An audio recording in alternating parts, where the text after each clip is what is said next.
Google is one of the oldest advertising platforms known to businesses.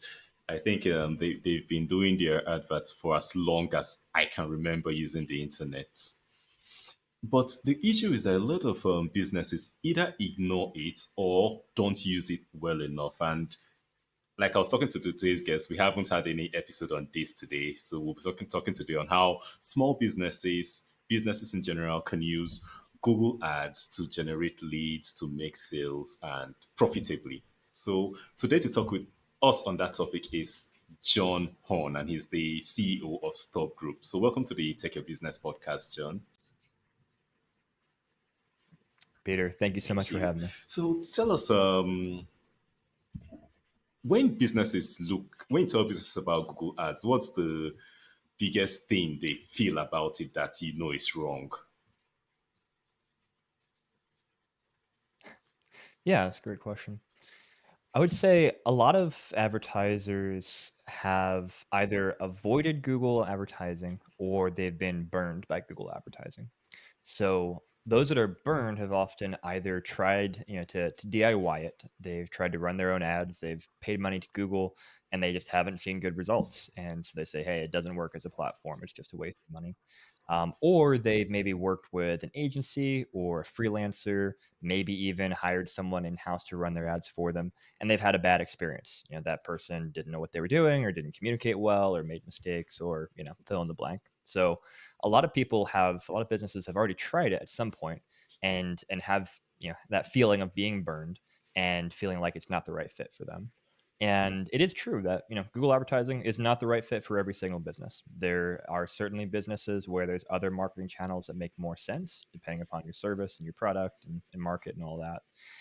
But it can work well for many businesses as well. And just because one approach, one test didn't work, doesn't mean that the platform as a whole is bad, because you may have simply taken the wrong approach, the wrong strategy, gotten the right traffic. And so that, I would say, is one of the probably the biggest objections or concerns that we hear when people reach out to us, is they're like, I know I probably need to do it. I need to grow sales, but I hate that I have to do it because, it didn't work in the past. And so in those situations, we want to explore, why might it not have worked in the past? And are there different things we can do this time that increase the likelihood of success Yeah, this and I time? think I've talked to a couple of people who have issues like that, because a lot of times they get offered these coupons from Google, and they say you spend this amount and you get this back, and they spend that amount, and end of the day they don't really see any result, because, like you said, they try to DIY it and it's not as straightforward as it looks. So now let's go back to you. What inspired you to start Stop Group? What inspired you to start helping businesses with Google Ads? How did you get to this point? Yeah, so StubGroup started over a decade ago at this point, and the initial founders were not myself. I came on as employee number one, and so the initial founders both came out of different marketing areas as I did myself, and really identified this opportunity and need specifically in the digital advertising space.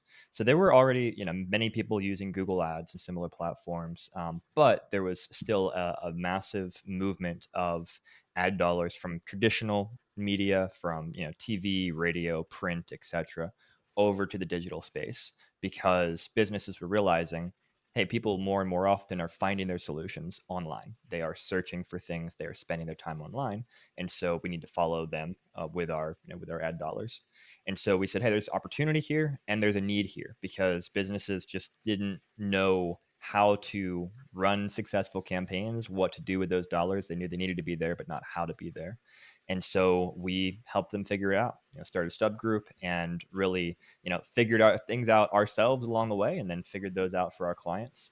And the platforms are constantly changing. So, what worked when we started doesn't work now. Google Ads looks very, very different today than it did back when we started. But ultimately, it's about connection, is how I describe what we do. I try to describe ourselves not just like a Google Ads agency, but we connect our clients with customers. And Google Ads is often one of the best ways to do that, as well as other platforms we use like Meta Ads or LinkedIn Ads, etc. But ultimately, it doesn't matter what the platform is. Businesses always have to find new customers, connect with them, and make them aware of the products and services that they sell. And so right now, Google's a great place to do Okay. that. So, Coco went the wrong way.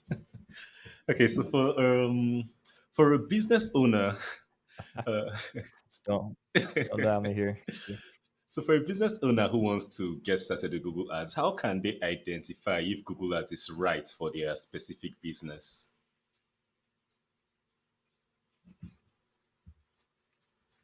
Great question. So there's a couple of things that we'll look at as a framework. First thing we'll look at is, are people searching for what they are selling? Or is it the type of product where they need to go out and make people aware that it exists? So, good example would be, let's pick a random service business. If you are a plumber, when my faucet starts leaking, I am going to go search Google and say, I need a plumber right now. And so people are searching for that need. Whereas if I am, let's say, starting a new clothing brand, well, people probably aren't searching for my brand, or, let's say I've got a really cool sweatshirt. I probably can't compete with the billion other people selling a sweatshirt if I just go after people searching for sweatshirt on Google. But I might be able, through a platform like Meta, for example, Facebook, Instagram, reach the types of people and show them visually how great my sweatshirt looks and drive sales that way.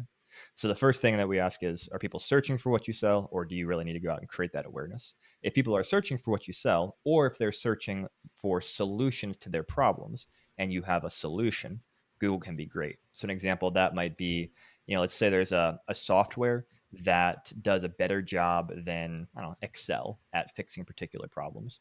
As a consumer using Excel, I might not know that software exists, but I might be searching Google for solutions of, how on earth do I do this formula, or hey, this is a problem, fill in the blank.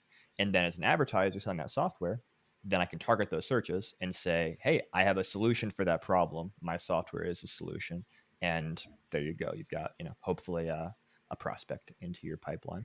So that's the biggest thing we look at, and then also certainly the competition in the market is a very important thing to look at as well. Google Ads these days is not like the early days when it was the wild wild west, and you could get cost per clicks for a couple cents here and there and get just tons and tons of traffic very cheaply. It's a very mature platform, a very competitive platform, and so we also look, when businesses reach out to us, we talk a lot about their numbers. What do they need to see in order to achieve success? What are their margins? What are their cost per customer acquisition goals, etc. And then we'll do some research to see, do those things align with what we might be able to achieve with Google? And there's only so much you can research. It's not like I can tell you, okay, for sure, a new client will cost $50 if we run these campaigns. But if you come to me and say, hey, my cost per customer acquisition goal is $10, that's all I can afford to pay for a client, and I go and look and see, hey, the cost per click on average is $5.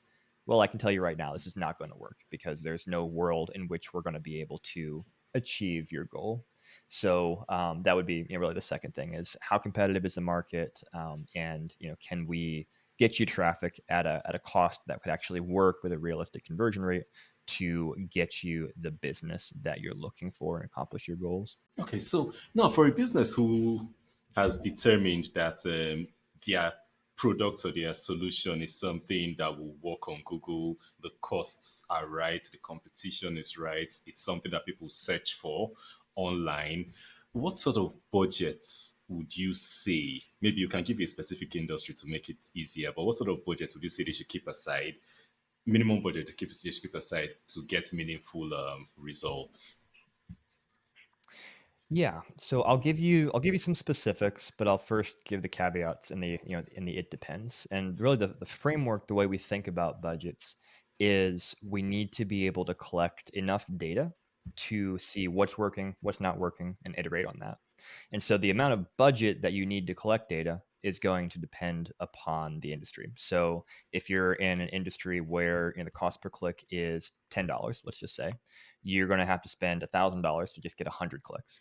Whereas if you're in a $1 cost per click average industry, you'll need to spend $100 to get that same amount of data. And so if you're in a more competitive, more expensive industry, just inherently you're going to have to allocate more budget simply to be able to get enough data to, again, see what's working, what's not working, make changes, etc. Um, Generally speaking, as a rule of thumb for lots of small, medium-sized businesses, I'll say a minimum investment of $2,000 per month into ad spend. Again, caveats. Every now and then, you'll see a client who can profitably spend less than that if they're maybe in a very small geographic area or just not a competitive space, and we can drive you know good numbers for them. And so we're happy to do that. We don't have a minimum that we for sure set on things, but for most businesses, at least 2,000. And of course, for many businesses, it may be higher than that. Again, depending on their goals. If you're trying to go national campaigns and dominate the market or something, well, $2,000 isn't going to cut it. So really, we look at each client and try to tailor things based upon their goals and their market. Okay. So, and I think another question building up on that is for a business wanting to get started with Google Ads, what are the most important things, maybe three most important things that they should have in place before thinking of launching adverts? Yes, excellent question. First of all, what are they going to define as success? A lot of people will just start campaigns kind of randomly, throw stuff at the wall, and they have really no way of measuring whether or not it works or not because they have no expectations and because they don't have any kind of tracking in place to identify what happens from that ad spend. So understanding, okay, what am I trying to do? I'm trying to get leads, I'm trying to get sales. Here's the cost per lead I could afford to pay, the cost per sale I could afford to pay, the ROAS, whatever. And then also having in place tracking on your website to say, all right, well, these leads came from the Google Ads campaigns. These orders came from those, and having that in place from day one, so that you're not wasting money and you don't wake up 2 months from now. You're like, well, I think it worked. It feels like we got more business. We spent money, but I have no idea which parts worked. And like, if I spend more money, I don't know how to do that effectively. That's, I think, a lot of the way a lot of businesses approach it. So that'd be the first thing. Second thing I would say is having a website that is a good experience, and very importantly, landing pages on that website that are good places to send traffic to. Again, a lot of advertisers really focus on the ad side of things. And okay, how are the campaigns working? Are the ads really good, etc.? And those are all important things.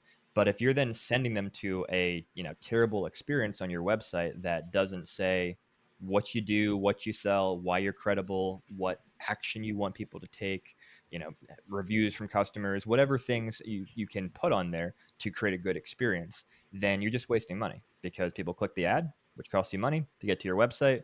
They don't see what they're looking for. They leave, and your ads aren't to blame in that situation. It's a website conversion rate issue.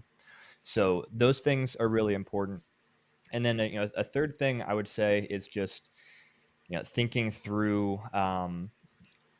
Well, I would say that probably the biggest one of the biggest mistakes that I see is lack of understanding of the Google Ads platform, and therefore wasting a lot of money because maybe you think you're going after particular keywords that make sense to your business, but because you don't understand the nuances of match types and things, and how that works, you end up actually spending your money on irrelevant traffic where people are clicking your ads, but they're clearly not looking for what you sell.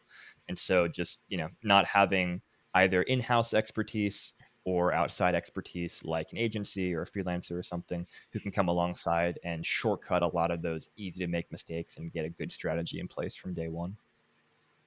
Okay. So now, still on budget and returns. For a business who is running Google Ads, I know you mentioned some of the things like cost per click, cost per lead, and co. But what metrics out of all of those should they focus on to measure that the ad campaign is successful? Yeah. Metrics are super important. Like you mentioned, cost per lead, or if you're in the e-commerce world, cost per customer acquisition, return on ad spend. Those are really important. The rates that drive those things are the conversion rate. So, at what rate are people who reach your website then converting to take the action you want them to take? And depending on your funnel, there might be a couple steps of conversion rate. If you're an e-commerce website, pretty much your initial conversion rate is do or don't they make a purchase. But if you're in the lead gen space, the initial conversion might be do they call me? Do they fill out a form? And then you've got, okay, how many of those people convert into, an actual sales meeting? How many of those convert into an actual, customer? Those types of things. So conversion rate, super, super important. And then, like you mentioned, cost per click, very important because really it's that combination of cost per click and conversion rate that are going to drive your cost per lead, your cost per or your ROAS. And then other metrics that are important to watch, they're less important, but things to be aware of are things like your click through rate. So, at what percentage are people clicking your ads after seeing them? That, in and of itself, is not the thing you should optimize towards. What you want to optimize towards is actually leads coming through your website or sales. But click through rate is a helpful signal of how compelling are your ads to people who are seeing them.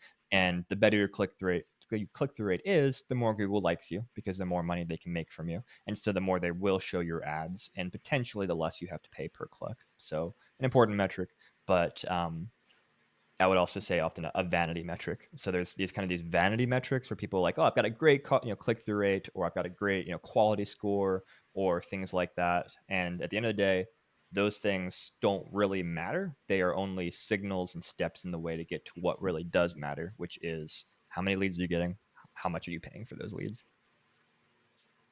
Okay.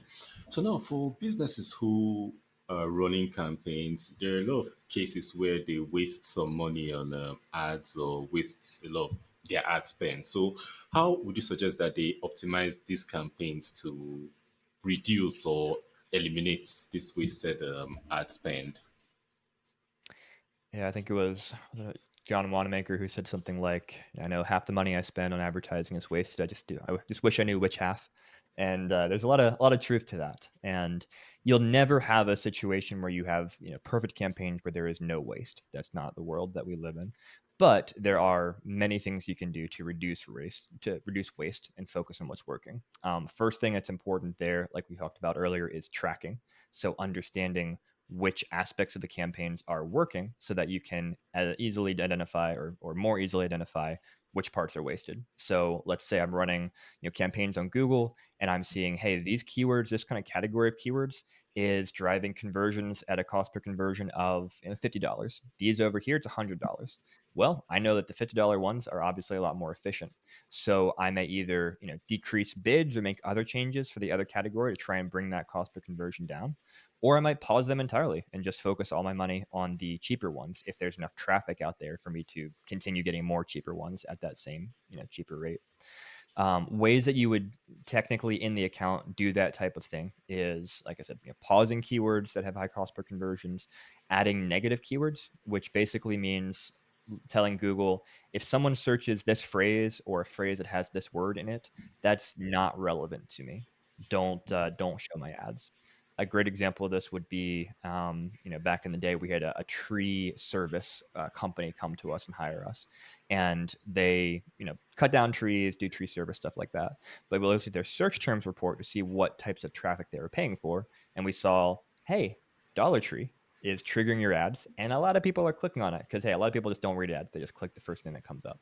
And clearly, anybody looking for Dollar Tree, that's not who they're going after, at least not at that Yeah. moment. And so we simply say negative keyword Dollar Tree, never show our ad for it, and that saves us all the money that we were wasting on that search term. So those are some of the kind of the obvious things. There's a lot of other things you can do as well that go into it, but at the end of the day, it's tracking, seeing what's working best, and then looking to cut the wasted areas and then redivert your funds to the places that are actually working well. Okay, so still on optimization, for people running Google Ads campaigns, how often would you say they should review, adjust, and check all those things like negative keywords and stuff like that you mentioned?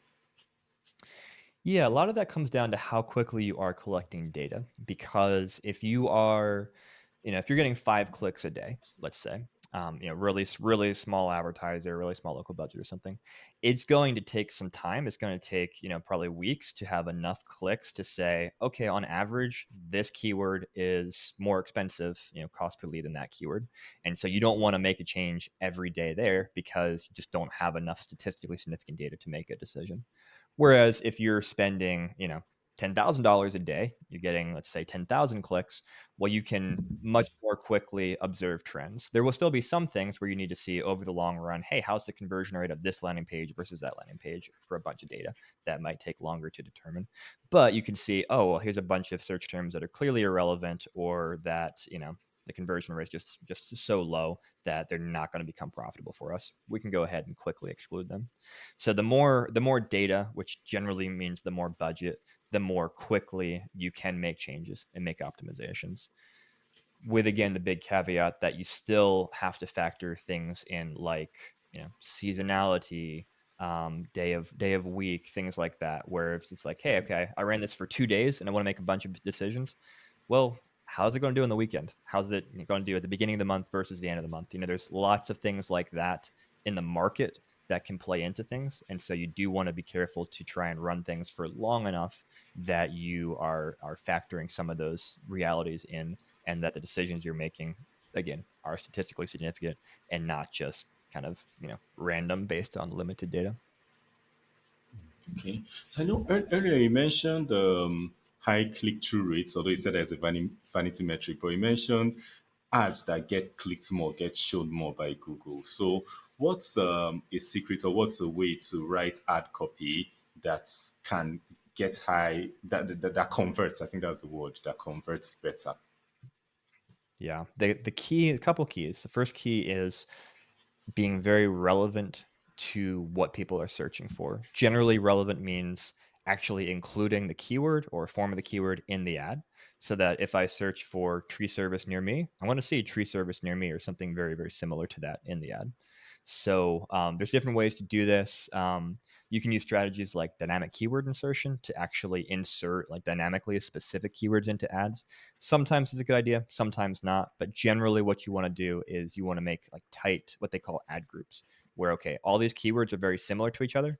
And then I write ads that are very similar to each other, or I should say that are similar to the keywords. So that if I'm searching for, you know, um, eco-friendly trim boards, I want to see an ad that says eco-friendly trim boards. Whereas if I'm searching for an alternative to wood, I'm going to see ads that say, "Hey, this is an alternative to wood." Just grabbing some examples from a client that we were recently working on some ad copy for. So relevance, very, very important. And then having call to action slash really emphasizing what sets you apart. So if you have a free trial, if you have a discount, a promotion, those types of things are really, really important to put front and center to convince people to click on your ad. Obviously, assuming you have those things, don't bait and switch and say, "Oh, a free trial," and you don't have a free trial. It has to be a real thing. But if you have a free trial, you probably should be featuring that in your ad. If you want someone to call you, say that in the ad. Call now for service. If you want someone to sign up for a free demo, say that in your ad. Sign up for free demo today, that kind of stuff. So have a call to action. Look for what sets you apart, and then also look at what the competition is doing. And there's kind of two ways you can do that. You can get ideas from what the competition is doing that obviously you wouldn't exactly replicate in your ads, but that you can factor into your ads. So don't copy your competitors' ads, but look at what they're doing and the approach they're taking, because they probably have also invested a bunch of money into testing, and they may have seen what's working already, and that's what they're using now. But also sometimes you can kind of play on their weaknesses. So, for example, we have a client in the auto glass repair space, and they're much smaller than many of the big competitors, but they have faster turnaround times. And so, the most important thing in their ad copy isn't just saying, auto glass repair, come here. It's same day auto glass repair, which their competitors can't say because they don't have same day. And we know that's a pain point that people have. They want to they want it done right now. They probably clicked on the big competitor and called them and found out it's going to take 2 weeks. Then they see your ad same day. Beautiful, you solved their pain point. So those are all some things I would say that play into really compelling ad copy. Okay, so I think once the prospect or person seeing the advert has clicked through, you mentioned the landing page, which you said a lot of people don't pay attention to. So now moving on to the landing page, what are some things that can be done on the landing page to make it convert more? Awesome. Let's talk about it. So, first of all, the initial headline that people see is very, very important. Generally, the first thing they're going to see when it gets to your page is what you have chosen to feature in that headline. And so, you need to make it really clear what you are, what you're selling, and kind of the value proposition that you're giving. So, a lot of clients, they might be let's say you're working with a moving company and the ad says, move from San Francisco to Austin. And someone has searched for, hey, I'm moving from San Francisco to Austin. They click on the ad. And then the landing page says something like, what's a good example? Yeah, just something, more generic, like, hey, trusted for 25 years, 500 reviews or whatever. Those are good things to say, but you should be saying, moving from San Francisco to Austin, get your free quote now, that kind of thing. So tell them right away what you want them to do, and make sure they know they got to the right place when they click the ad. Um, After that, so having a very clear call to action on the page. What do you want them to do? Do you want them to call you, fill out a form, get a quote request, purchase a product, whatever it is? Tell people. Don't make them figure it out. Tell them and make it so easy to do it. If you want calls, your phone number should be everywhere. At the top, there should be buttons. It should be just incredibly easy. Same thing if you want to, a free demo. Well, even as people scroll and look at the different information on the page, keep repeating the call to action. Click here for free demo. Click here for free demo. You're reinforcing what you want them to do and making it incredibly easy for them to do it. Third thing I would say would be credibility elements. So people want to know that they're at a legitimate place that they can trust. If you have customer reviews, put them up there. If you can get video reviews from your customers, that's really fantastic. Put them up there. If you're BBB accredited, if you have trade association accreditations, anything you have that shows that you're a credible business, put those badges, put that information on the landing page. Don't just have a testimonials, link in your navigation menu at the top, because people need things right in front of them. They don't want to spend time rooting around. You want to put right in front of them a widget that's got your 55-star reviews so they can see it and say, oh, these guys know what they're doing. So credibility, super, super important. Fourth thing I would say is mobile friendly. I probably should have said that earlier, but a lot of people, small businesses, when they create their landing pages, they do it on a computer and they really focus on what it looks like on a computer. But more than half of the traffic these days, even greater than that in some industries, is coming from mobile phones, and you have a much smaller screen with much less information. So you've got to make sure on your phone everything looks good. It's easy to navigate, easy to tap to call, easy to fill out a form. If you have a form on there, it has to be easy to navigate. So mobile friendly is key. And those are the four things I'll emphasize. There's we could talk endlessly about landing pages, but I think those are some of the core most important things. Amazing. So now all these ad platforms and in short, everything changes so fast. So with the Google Ads platform, what are some recent changes that have been made on the platform that you think business owners should be aware of, and what do you see that business owners should prepare for with Google Ads? Google makes so many changes every day. Every day it feels like something's new is coming out. I think the one of the biggest changes that will have an impact on businesses is the addition of AI overviews in Google search results. So right now, many of the times when you search for something on Google, the first thing that comes up is Google's AI overview, where it is, using their version essentially of ChatGPT to answer information and give you a link to additional information. And this is really important for, the SEO side of things as well, kind of the free organic side of Google, and trying to make sure you're creating content that is good and that could be linked to from those overviews.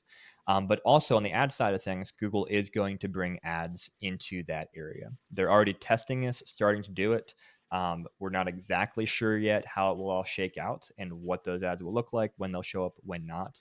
But that will be probably the single biggest change to the platform, to the consumer, facing side of things in a very long time, is how ads get integrated into those AI overviews. And there's not really anything you can do about that right now, but just something to monitor and be aware of, and see how that unfolds.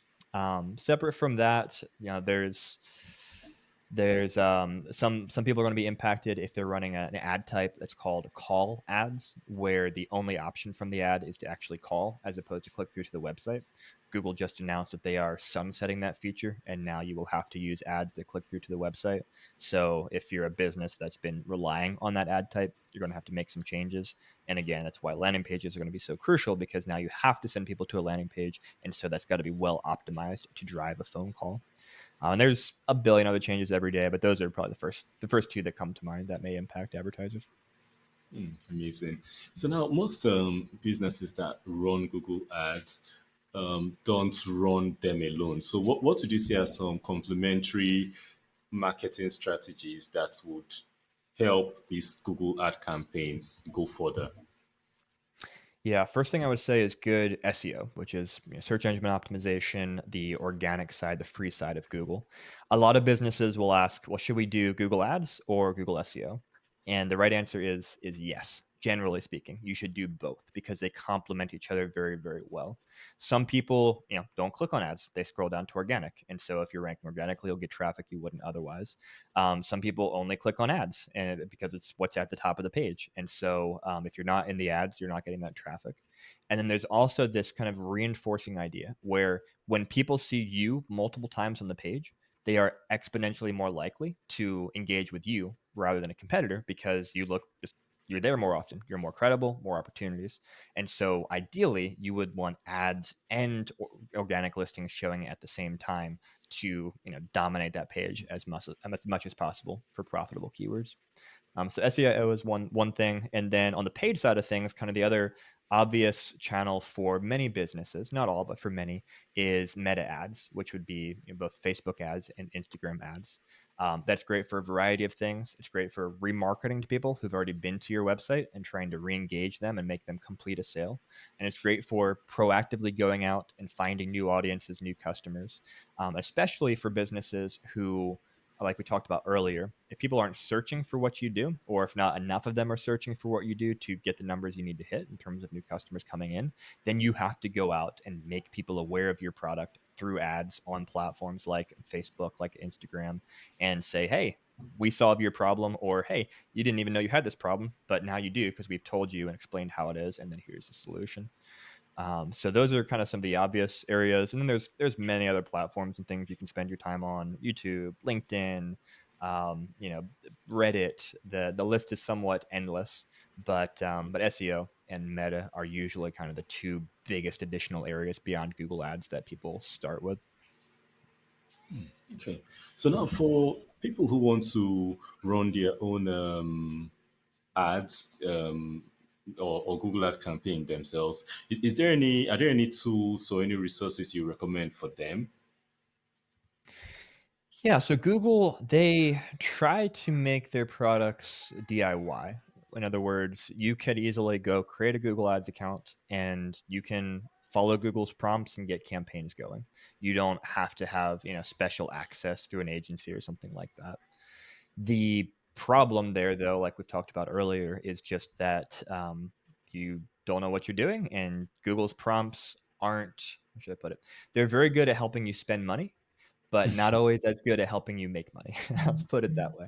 So there are many, best practices and default settings that Google's going to push you into that are not necessarily in your best interest as an advertiser. And if you're working with someone who knows what they're doing, they're going to say, let's not opt into the display network, or nope, smart campaigns sound good, but you're just going to waste money. Let's run this campaign type instead.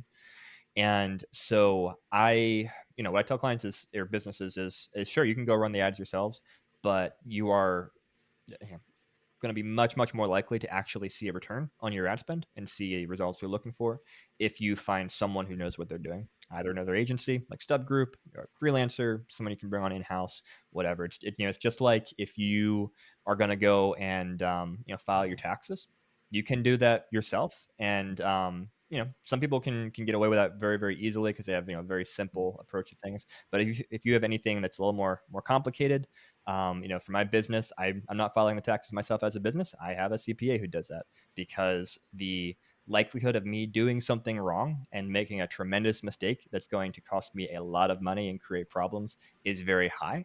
relative to what I can pay the expert who does this all day, every day, and can keep me out of the IRS's bad graces.